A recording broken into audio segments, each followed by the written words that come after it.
Hi, Nick here from Greenspace Zambia with another My Greenspace video. And today we're going to be looking at Spathiphyllum, or peace lilies. Now, in Zambia, these can be grown outdoors in shady locations, but they can also be very useful and rewarding indoor plants. There are about 45 to 50 species of Spathiphyllum, usually in tropical Americas and to parts of Southeast Asia, and they are all shade-loving plants. The ones that we will be growing as houseplants and or garden plants are sometimes hybrids of some of these different species. But they all produce these spathe-type flowers with the kind of leaf-like outer spathe on it and the spadix in the center. So these are members of the arum family, Araceae. With Spathiphyllum, they're usually white, but they can be green and sometimes kind of shades in between, or even variegated on some of the variegated varieties. These are clump-forming plants. Over time, they will send out new shoots from the main plant, and that is kind of visible here in this smaller dwarf type, where the original one is right in the center. Hard to kind of see it here, with these nice, slightly larger leaves than the rest. And then all around it, it's been developing more offsets.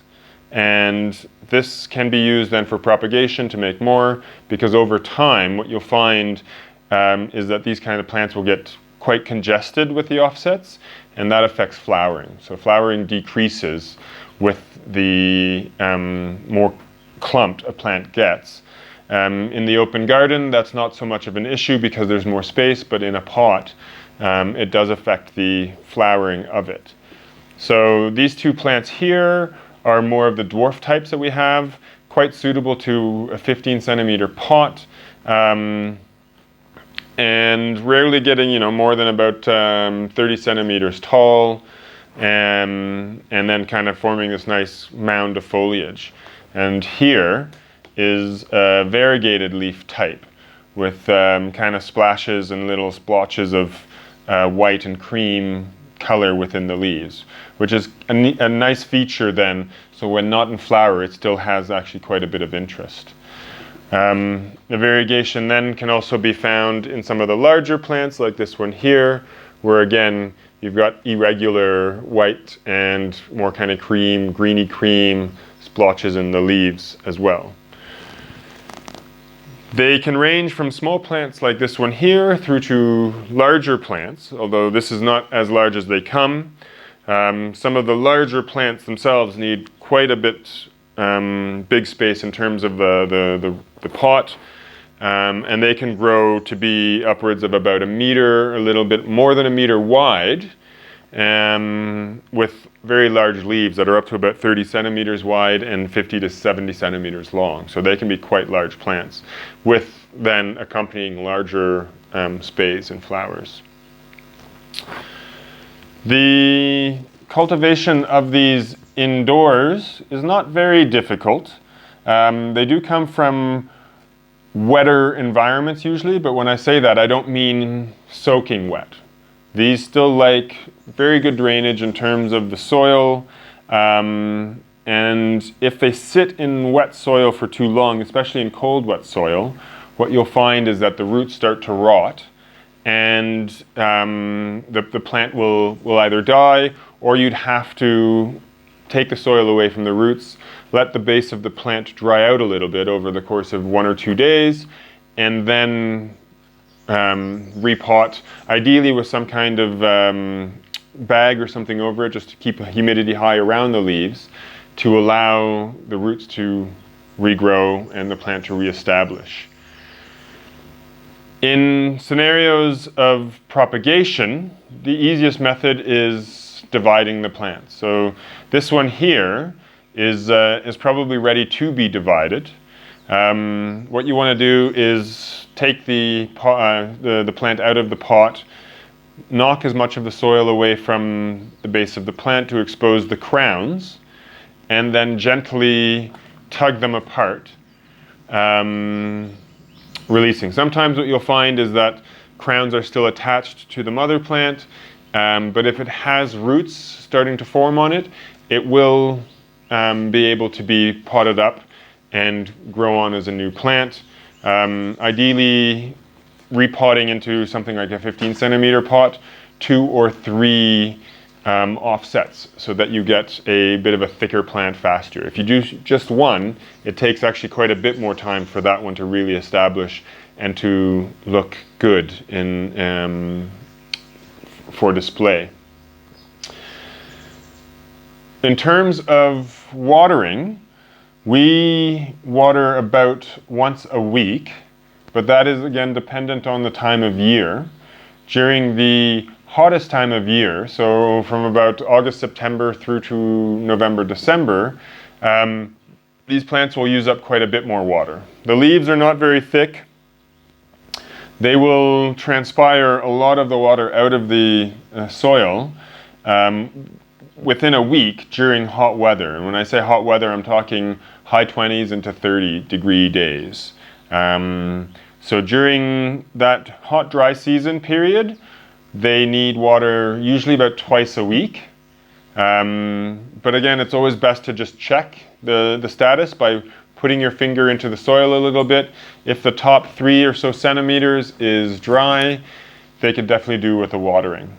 If you leave it longer than that, or if you find the plant, all the leaves have wilted one day, it's definitely in need of a watering. And in that case, what I would normally do is take some kind of saucer or dish, water the plant. You'll see that the water starts to rise around in the base of the dish. Leave it in that for 5-10 minutes, because when the soil has dried out quite a bit, it usually then sheds more water. So by leaving it in the saucer with the water in there, it gives the soil enough time to then absorb more of that moisture, so the root ball can actually be thoroughly wetted and the plant to recover. Now, if you are overwatering your plants, the similar thing of the wilting leaves can happen.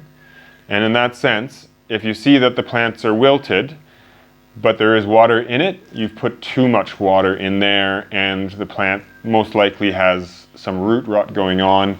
You'll have to unpot it and see what the state of the plant is in order to then save it. So one difference there is if the plant is wilted, just check the soil. If it's still wet, it's an issue of root rot. If it's dry, then it's just a question that it hasn't been watered enough recently. During the rainy season, so usually November, December through to about March, April, the temperatures are much more moderate, in the mid-20s usually. The days can sometimes be overcast if we have a heavy rainy period. Watering once a week is usually sufficient. Once we get into the cooler dry season, so from about April through to July, August, the plants are in less active growth. They might still be growing and putting up a flower here and there, but they're not growing as vigorously because the temperatures are cooler. And in that time of year, we can get away by actually watering them a little less. So sometimes in smaller pots like this, it still might be once a week. With larger pots and medium-sized plants, we might be able to get away with once every 2 weeks for that. Again, always with Spathiphyllum, best to check the status of the moisture in the soil by just kind of pushing your finger into the soil a little bit to see if there is moisture under the top dry layer of soil. Again, if you hit about 3 centimeters down and it's still dry, always best to be on the cautious side and give it water at that stage. With fertilizing these as indoor plants, here I fertilize them during that kind of active growth period. So that's usually around the start, or sorry, about the middle of the hot dry season, usually about September, October. Fertilizing once every 2 waterings, so that could be twice a week at most usually, or sorry, twice a month, not twice a week, twice a month at most. Again, doing about a half strength fertilizer with a soluble fertilizer at that time.